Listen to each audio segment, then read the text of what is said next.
Bom, agora a gente tem um espelho côncavo. Então observe, ó. É como se eu estivesse olhando para ele assim. Tudo bem? E vamos tentar entender como que se formam as imagens geometricamente. Então vamos começar pelo objeto impróprio, aquele objeto bem distante. Novamente, como exemplo, o Sol. Onde vai ser formado a imagem de um objeto impróprio? Então vamos pegar novamente os raios de luz. Quando ele é impróprio, a gente já viu que o raio de luz, o feixe de luz vai ser de raios paralelos. Então vamos pegar primeiro um raio de luz. Nós sabemos que o raio de luz que incide paralelo ao eixo principal, ele vai refletir passando pelo foco. Muito bem. Então ele reflete exatamente em cima do foco ou em cima do plano focal, caso os raios não estejam paralelos ao eixo principal. Vamos pegar mais um raio de luz, paralelo ao primeiro e paralelo ao eixo principal. Percebam, ele novamente vai passar pelo foco. Então, se eu pegar essa situação específica, em que os raios de luz estão paralelos ao eixo principal, eles vão se encontrar exatamente no foco. Então, assim como uma lupa, eu consigo concentrar os raios solares num único ponto e vou conseguir um aquecimento alto. Se vocês fizerem esse experimento com um papel bem escurecido, pode ser uma pintinha pintada de preto, vocês vão ver que vai absorver tanto a luz de tal maneira que pode até pegar fogo. Vamos analisar agora. Bom, então a gente vai ter uma imagem no plano focal e ela vai ser uma imagem do tipo real, porque ela foi formada pelos próprios raios de luz. Agora vamos pegar o objeto um pouco mais próximo do espelho, mas percebam que no espelho côncavo, o foco e o centro do espelho, eles ficam fora do espelho, não estão na área virtual, aqui na região virtual. Então, o objeto ele vai ter posições em relação a esses pontos. O objeto vai poder estar mais longe do que o centro, ou seja, uma distância maior que o raio de curvatura. Ele pode estar em cima do centro, entre o centro e o foco, em cima do foco e entre o foco e o vértice, ou seja, bem pertinho do espelho, formando aquela imagem que nós vimos do meu rosto.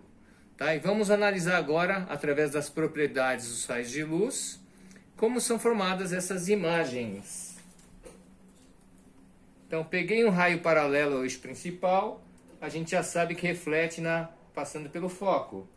Peguei um raio aí batendo no vértice, reflete com o mesmo ângulo em relação ao eixo principal.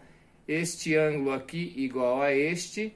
Eles vão se encontrar, formando agora a imagem do ponto A. Por isso eu chamei de a linha. Ou seja, eu vou obter aqui uma imagem invertida com um tamanho um pouquinho menor do que o tamanho do objeto. É claro que quanto mais distante, mais distante vai estar também a imagem, mas sempre vai sair aqui menor do que o objeto, principalmente porque ela está mais próxima do espelho. Então a gente vai perceber que existe também essa relação de distâncias. Essa imagem vai ter as seguintes características. A natureza dela então é real, porque os próprios raios de luz batem no espelho e formam a imagem. É uma imagem, portanto, que pode ser projetada. Ela vai estar sempre entre o centro e o foco. Então, quando o objeto está distante, não como um objeto impróprio, mas está a uma distância maior do que o raio de curvatura, nós temos uma imagem entre o centro e o foco. Ela vai estar invertida e ela vai ser menor. Tá? Ou seja, a sigla agora não é mais MIDEV, é MIR. Menor invertida aí, real. Já no caso de eu colocar o objeto entre o centro e o foco, observe o que vai acontecer. Então, raio de luz paralelo passa na direção do foco, o raio de luz no vértice, reflete com o mesmo ângulo e vai formar uma imagem invertida também, só que à esquerda aqui do centro. Então percebam que na situação anterior era o objeto que estava à esquerda do centro e a imagem saía entre o centro e o foco. Agora o objeto está entre o centro e o foco, a imagem vai sair à esquerda do centro. Houve aí uma troca de posições. As características dessa imagem, então, ela também é real, ela vai estar antes do centro, ou seja, uma distância maior que o raio de curvatura, invertida em relação ao objeto e maior do que o objeto.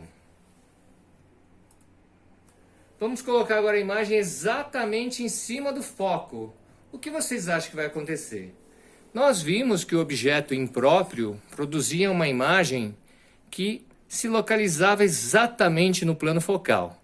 No nosso caso, se os raios viessem paralelos ao eixo principal, saía exatamente em cima do foco. Ora, se eu coloco agora o objeto em cima do foco, vejam o que vai acontecer com os raios de luz.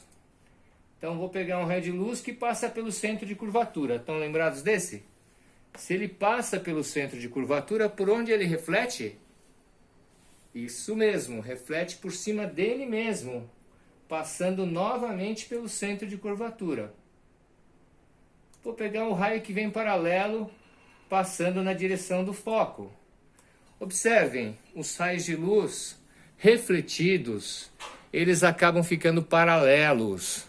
Ou seja, eles paralelos não vão se encontrar, certo? Na verdade, em ótica, a gente pode dizer que eles se encontram lá muito longe, lá no infinito. Por isso que a imagem agora é que é chamada de imprópria, ao contrário da situação do objeto impróprio, que ele estava distante. Finalmente, vamos analisar o caso em que o objeto está próximo do espelho, ou seja, uma distância menor que a distância focal. Vai estar entre o foco e o vértice, que foi o caso do meu rosto em relação ao espelho côncavo inicial. Então, o que acontece? O raio de luz que vem paralelo reflete na direção do foco. O que incide no vértice reflete com o mesmo ângulo em relação ao eixo principal. Percebam que esses raios de luz, eles estão se distanciando, portanto nunca vão se encontrar. Mas se eu prolongar esses raios de luz para dentro do espelho, eu consigo localizar um ponto de encontro que vai formar a imagem do ponto A, que é o A', que está aqui em cima. O B' vai ter que estar em cima do eixo principal, então eu vou obter uma imagem direita, não vai estar mais de ponta cabeça, só que ampliada em relação ao meu objeto. Está vendo que ela fica maior? Portanto, as características da imagem, ela é virtual, porque está lá dentro do espelho e é formada pelo encontro dos prolongamentos de raio. Ela está atrás do espelho ou dentro do espelho. Ela é direita, não está invertida, e ela é maior do que o objeto. Na verdade, essa é uma situação inversa ao do espelho convexo. No espelho convexo, a gente teria o objeto aqui, ó, e a imagem saindo menorzinha entre o foco e o vértice. Aqui é o contrário, a gente tem o objeto entre o foco e o vértice, e a imagem saindo maior do outro lado, lá dentro do espelho.